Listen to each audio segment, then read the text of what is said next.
Good evening. Joining me here tonight is Mayor Brandon Scott, Deputy Commissioner Brian Nato of our Compliance and Public Integrity Bureau, Deputy Commissioner Kevin Jones of our Operation Bureau, and Chief Akani from our Public Integrity Bureau. Approximately 9:15 this evening, officers were patrolling the area of North Stricker Street. They saw an individual who they believed to be armed.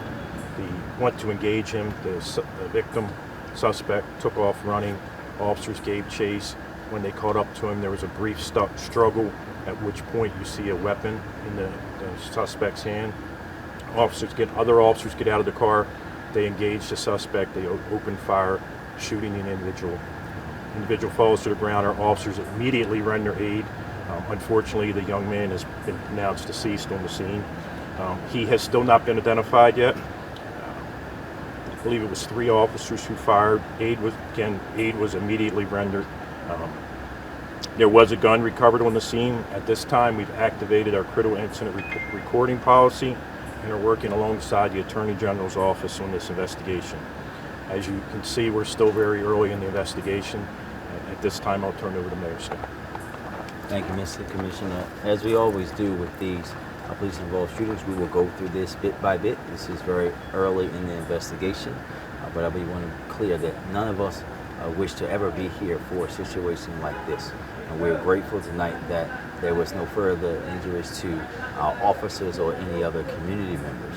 We know this community will need to heal. We'll be doing, as we always do, a neighborhood response from Muncie when there's a police-involved shooting.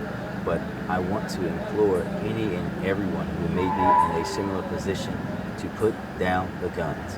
There's nothing good going to come of it for you or your family. We have to have an understanding that there is a better way. And we're going to continue to provide better pathways for everybody in the city. But I implore people to understand that gunplay is not the way that anyone has to go in the city of Baltimore. And we will continue to be here in this community, and we'll see the investigation all the way through. But we are so grateful that there wasn't further injury to these officers or anybody in the community tonight. Thank you. At this time, we'll take questions. I'll be taking those questions. We're going to start with channel 2, then we'll go to 11. We'll work our way around this way. You mentioned that there were 3 officers that shot their weapons, correct? Yes. Do we know how many times the victim was shot? We do not. David? Would you please describe the suspicious behavior that the victim was displaying that led police to the attack? It was what we call characteristics of an armed person. And because the individuals who fired their weapons are the ones that saw that, they haven't given a statement yet, so that'll be recovered as part of the investigation. And as we follow up, would you remind everybody what those characteristics are? There's several of them. You could be basically doing a security check with your weapon.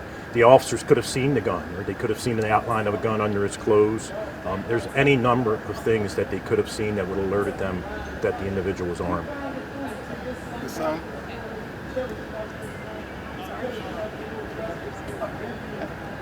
All right. What?